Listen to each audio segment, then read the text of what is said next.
Magandang araw po sa inyo at welcome back dito sa ating panibagong video.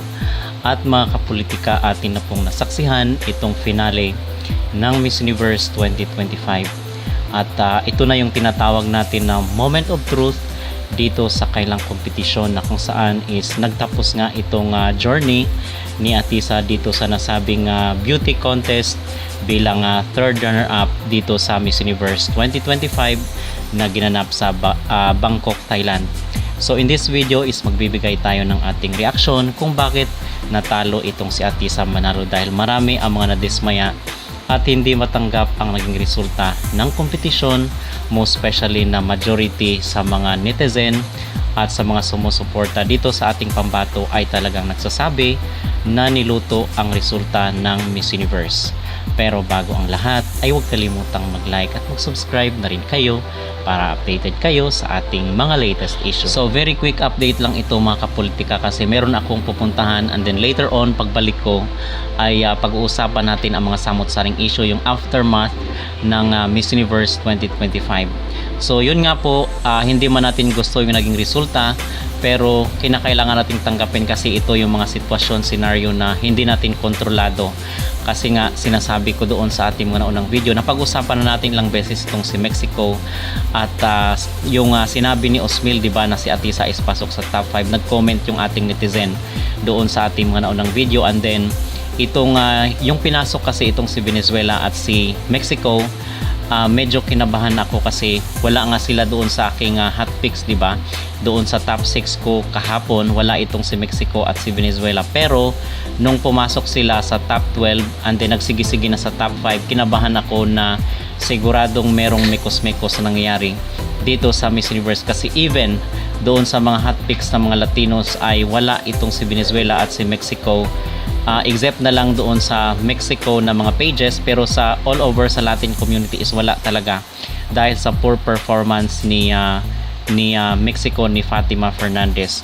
But surprisingly is siya pa nga ang kinurunahan bilang Miss Universe 2025. So wala tayong masisi dito kay Atisa sa kanyang performance, sa kanyang naging sagot doon sa Q&A. Although meron akong mga minor na mga napansin, pero regardless, dahil sa beauty ni Atisa at sa kanyang ipinakitang malas, yung kanyang dedication, yung kanyang panahon, hard work, effort na inilaan dito sa Miss Universe, ay wala akong masabi, kasi nakita natin na nirepresent ni Atisa, ginawa niya yung pinaka the best, at yung lahat ng mga kaya niya, yung kanyang abilidad dito ay binuhos niya sa Miss Universe. So wala akong maipintas, wala akong negative, wala akong masabi dito kay Atisa Manalo, dahil maliwanag pa sa sikat ng araw na niluto ang resulta ng Miss Universe 2025 pabor dito kay Fatima Fernandez, ang pambato ng Mexico. So yun ang aking maging reaksyon mga kapolitika. So tatlo yung pumasok sa aking list, itong si Thailand, itong si Atisa at si Cote d'Ivoire, and itong dalawang Latina na si Venezuela at si Mexico, I believe na hindi sila fit at hindi sila deserve na mapapasama sa top 5. Okay, so yun yung aking opinion, aking reaction, but nonetheless kinakailangan na po nating mag-move on mga kapolitika, dahil hindi pa naman ito, at sa tingin ko ay graceful ang exit ni Atisa sa mundo ng beauty contest. Okay, kasi the last time na nagkaroon tayo ng top 5 na contender ay yung si Luigi Gomez. So matagal-tagal na rin yun, at ngayon ay itong si Atisa Manalo. Sayang, pero wala po tayong magagawa dahil hindi po natin kontrolado ang sitwasyon. So mga kapolitika, ano po ang inyong mag-reaction? Ano po ang inyong masasabi dito sa naging resulta ng competition? Kayo rin po ba ay kumbinsido na dinaya niluto ang Miss Universe 2025? Mag-comment down below at huwag kalimutang mag-like at subscribe na rin kayo para updated kayo sa ating mga latest issue.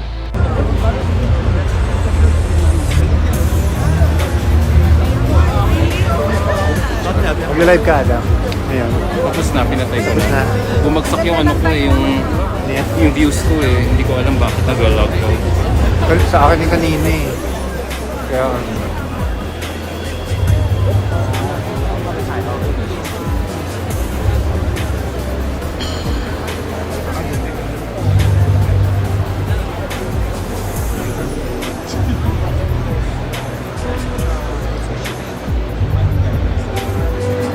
maki-chika-chika naman tayo dito sa kabila.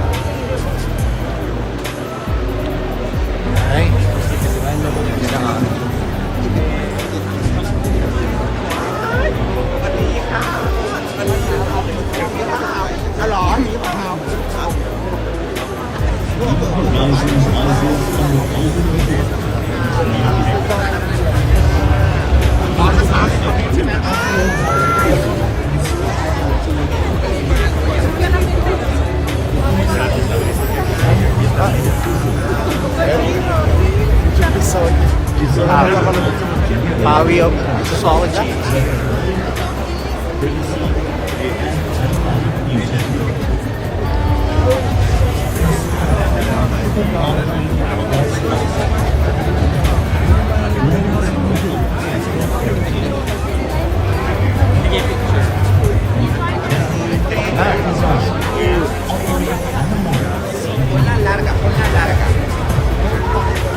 Sir Raul is here. President of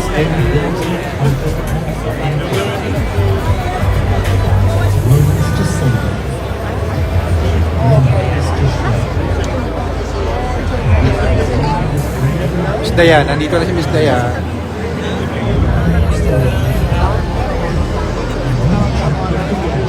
So, kompleto na.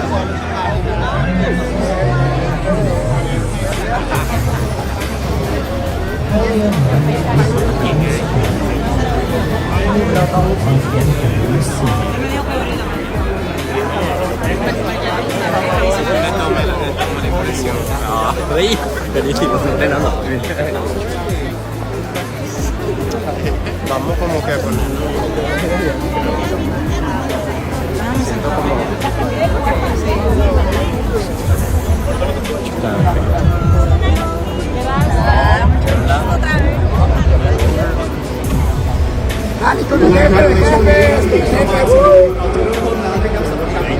Sir, Raul picture from the Philippines. 1, 2, one more. Thank you. Yeah. This universe is about to start in 10 minutes.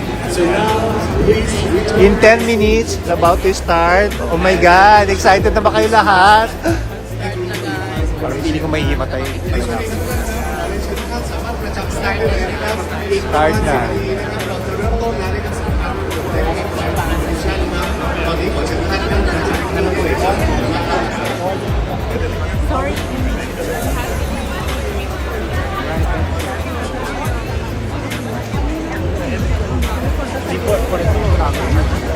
Adam. Ba?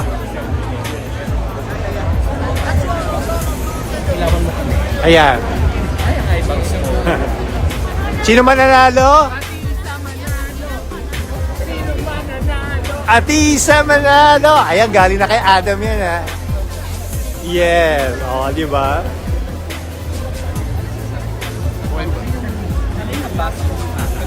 Ayan, may chika. Nasa mo parang there's a change of heart. Kasi na-realize ko din sa shock ako eh. Kasi di ba may top 5 ako, tapos ina-analyze ko, in the end, meron siyang isang puntos laging lamang sa bawat candidate. Share ko pa ba? Huwag na i-ayan na. Share mo na. Bilis. Atisa versus Contest. Atisa versus Mina. Lagi may tail of tape. Oo, meron tail of tape. Meron talaga. Pero ayoko na sa lima. Ayoko na compare. Atisa versus Colombia. Atisa versus Venezuela. In relation to all their performance. So, Ayan, alam mo guys. naman, a true for pageant fan kayo, sinimulan niyo to since day one. Alam niyo kung ano sinasabi ko, ano naman ni Atisa kay Venezuela? Ano naman ni Atisa kay Colombia? Poland! Poland! Poland! Poland! Anong lamang ni Atisa kay... Hi, from the Philippines. So yun. And alam mo, it's about time. And beyond the crowd. And I feel kailangan mamuro na ng edit. Pwede mag-angat sa party. I mean, like, someone like, parang may market value. May market value. Commercial value, market value. Correct. Hi, Saman! We are live from the Philippine pageantry. Sino mananalo? Atisa Manalo! Yes! Good luck po. Start na yata. Start na. Sa type talaga mo, showy and flashy. Kalmahan lang talaga siya. So, Atisa, kaya ko yan! Correct. Thank you, Adam. Oh my God, this is it, guys. So this is the see you later. We will update you. God bless to us. So I will end yung live. Ito na. Pinapaupo na kami. And thank you guys. Thank you.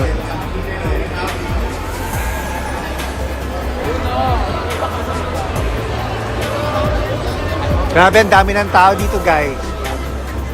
Sobrang punong-puno na.